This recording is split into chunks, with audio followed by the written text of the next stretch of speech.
Well, Democrats took back the House in November's midterm elections. There are a lot of reasons voters may have given them back a share of power. Maybe they trusted them more on health care or social programs or the economy. The polls aren't exactly clear. Newly elected Democrats say they plan to make a priority of legislation over investigations. But is that true? The Daily Beast's Betsy Woodruff says that much of the party is most interested in the chance to take part in a Trump impeachment. Watch this. Democrats are lining up to get on House Judiciary because they're expecting it to be the place where the action is, in part, of course, because Nadler would be in a position to preside over any potential impeachment proceedings. Chris Hahn is a progressive radio host and former aide to Senator Chuck Schumer. He joins us tonight.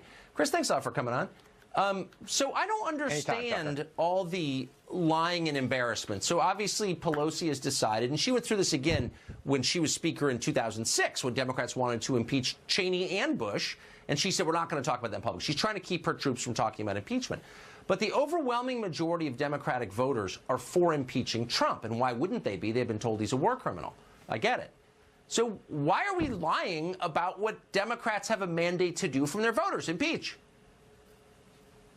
Well, look, I think there's people in the party that would like to see some sort of investigation of the president, but I think the majority was won in suburban swing districts, which want people to work on things like health care, changing the tax reform so it benefits the middle class, and other issues that they campaigned on. Most of the campaign was not about impeachment. I have always said to you, I don't believe we're at a point where impeachment will be a real thing, and I think impeachment has to be a bipartisan thing. Of course, it has to be for removal in the Senate. I think Nancy Pelosi knows that. She will be the Speaker of the House. I do not think, barring some major revelation in the Mueller report, I don't think you will see impeachment on the agenda for the next Congress. Well, I think that's probably right, because Democrats are terrified of her, and anyone who steps out of line is crushed. Poor Marcia Fudge got totally destroyed by Nancy Pelosi when she briefly suggested running against her. People are afraid of Pelosi. I get it. I'm just saying it doesn't make much sense. I mean, I've spent 2 years listening to Democrats say that this guy, comparing him literally to Hitler, and saying that he colluded with a foreign power, he's treasonous. Many people have said that. So if he's all the things that you've told us he is, why don't you have a moral obligation to impeach him this afternoon? I'm serious.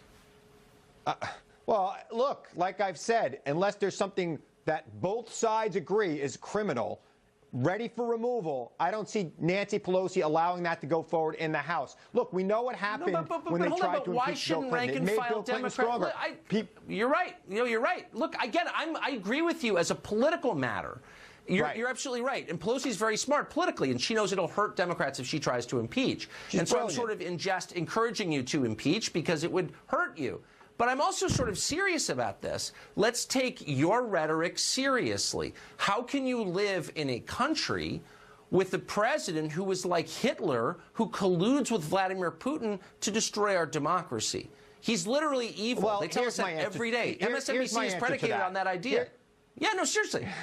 My answer to that is we're not going to be able to remove him through impeachment. The only way to remove Donald Trump is to beat him at the election box. So what I have said and what others have said is Democrats should investigate where there's clear evidence of problems within his administration so that it makes it harder for him to get reelected in 2020. If you try to impeach him without the Republicans coming on board to actually remove him, it is a waste of time, it's a waste of political capital, and it will lead to the Democrats losing their majority and Donald Trump being reelected president in 2020. But if you run government good, if you put good bills in front of his desk that he will not sign, then he will have a hard time getting reelected.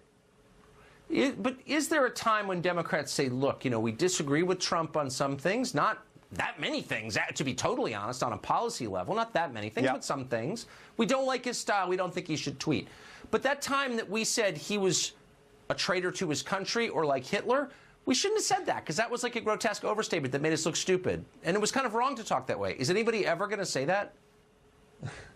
Well, I hope people, I don't know if they're going to actually say that. It seems like the apology and taking things back is gone from American politics. But what I do hope is we'll see people come together on things they can find common ground on and pass bills on things that will work. I'm encouraged by this criminal justice reform that's out there right now. I love it. But yeah. I'm encouraged by that sort of stuff. Look, I want to see I'm real for that. infrastructure. Okay. Yeah. Well, I hope you're right on this. Nobody's ever going to say. Nobody ever says they're sorry anymore. It's a lost art form in politics in this country. So I wouldn't hold my breath on that. They should. Okay. Chris Hunt, thank you. I agree. Thank you. Well, some Democrats want to focus on impeachment. An incoming Republican said